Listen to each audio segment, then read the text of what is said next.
Salut tout le monde, on se retrouve aujourd'hui pour une nouvelle vidéo DIY de shampoing solide. Et oui, ce n'est pas la première que je fais, mais cette fois je voulais vous faire une recette plus compilée que la dernière fois, puisque dans la toute première vidéo DIY de shampoing solide, où je faisais mon tout premier shampoing solide, je voulais vous expliquer pourquoi j'utilisais certains ingrédients plutôt que d'autres, le budget aussi notamment. Donc bon, si cette partie-là vous intéresse, je vous invite à aller dans les petites suggestions. D'ailleurs, elles sont peut-être de ce côté-là, je me souviens jamais. Mais pour ceux qui auraient la flemme de faire les 17 minutes de vidéo, je me suis dit que ce format un peu plus court pourrait mieux leur convenir, et cette fois il y a quelques petites différences. Par exemple, cette fois-ci il est parfumé, j'ai fait la recette au bain-marie, donc voilà, il y a 2-3 différences, vous verrez ça le long de la vidéo, et j'arrête de vous parler. C'est parti. Comme je viens donc de le mentionner, on va faire ça au bain-marie. Donc première étape, je fais bouillir de l'eau et je vais la verser dans un moule. Voilà, n'importe quel moule qui peut contenir un bol conviendra parfaitement.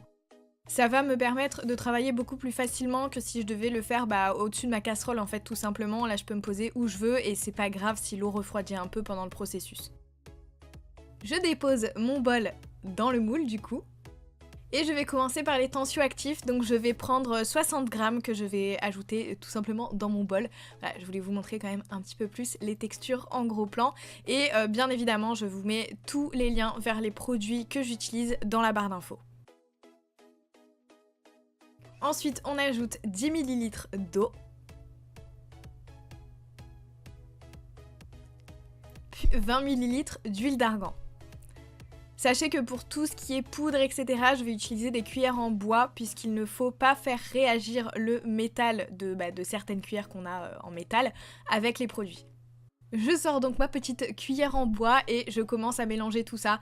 Donc c'est pas évident au début, mais il faut bien faire attention d'homogénéiser la matière et de bien mélanger le tout, qu'on ait vraiment de l'huile dans l'ensemble de la poudre pour pouvoir ajouter les ingrédients suivants. Ensuite, je vais ajouter 10 g de poudre de shikakai, qui est un peu franchement la base de tout shampoing solide, je pense.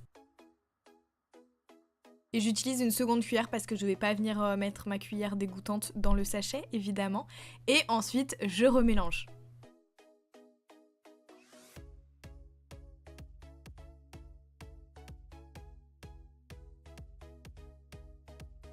Après la poudre de shikakai, on passe à la poudre de guimauve, c'est un petit peu une fantaisie de ma part. Et aussi surtout, ça va apaiser le cuir chevelu et aider au démêlage des cheveux, donc c'est super cool. Et j'en ajoute une cuillère à soupe, voilà, très peu, c'est fait un peu à l'œil, je vous le cache pas. Et puis évidemment, je mélange de nouveau.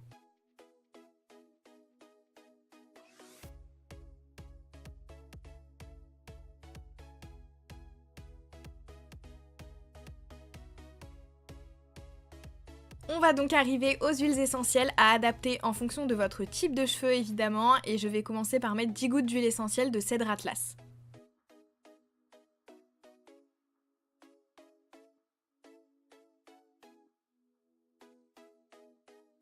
Pour lutter contre mon cuir chevelu un peu gras de parisienne, j'ajoute 10 gouttes d'huile essentielle de tea tree. D'ailleurs, je vous invite à aller voir ma vidéo dédiée à l'huile essentielle de tea tree qu'on peut utiliser pour plein de choses que j'ai sortie il n'y a pas très longtemps. Donc je vous la mets en suggestion. Et une fois n'est pas coutume, on va mélanger. À ce stade, on peut se débarrasser du moule qui nous sert de bain-marie. Dernier ingrédient, et pas des moindres, puisque je l'ai ajouté après mes toutes premières recettes de shampoing solide, c'est l'extrait aromatique d'amande de cerise. Donc là j'en ajoute 50 gouttes, il m'arrive parfois d'en mettre un peu plus, et c'est tout simplement parce que je trouvais que sinon ça avait un peu trop l'odeur d'huile d'argan, que je trouve pas hyper agréable, c'est une base neutre quoi, et voilà. Donc je voulais ajouter un peu de fantaisie à tout ça quand même, et j'ai ajouté un extrait aromatique. Vous pouvez bien évidemment prendre autre chose que l'amande de cerise. J'ai fait d'autres shampoings avec de la mangue ou de la coco. Voilà, à vous de voir ce qui vous plaira le plus, et ça apporte vraiment une petite touche bien agréable sous la douche.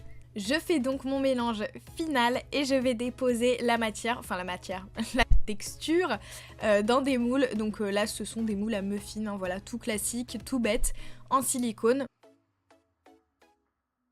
Et ça va être un peu galère d'avoir la forme qu'on veut, mais ça va le faire.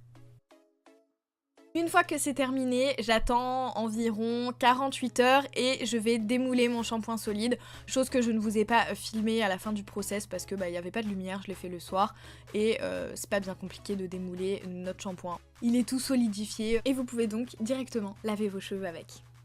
J'espère que cette vidéo vous a plu, si c'est le cas n'hésitez pas à liker la vidéo et dites-moi dans les commentaires si ce genre de vidéo vous plaît, si vous avez envie de voir d'autres petites recettes parce que j'expérimente pas mal ces temps-ci. Et moi, en attendant la prochaine vidéo, je vous fais des bisous.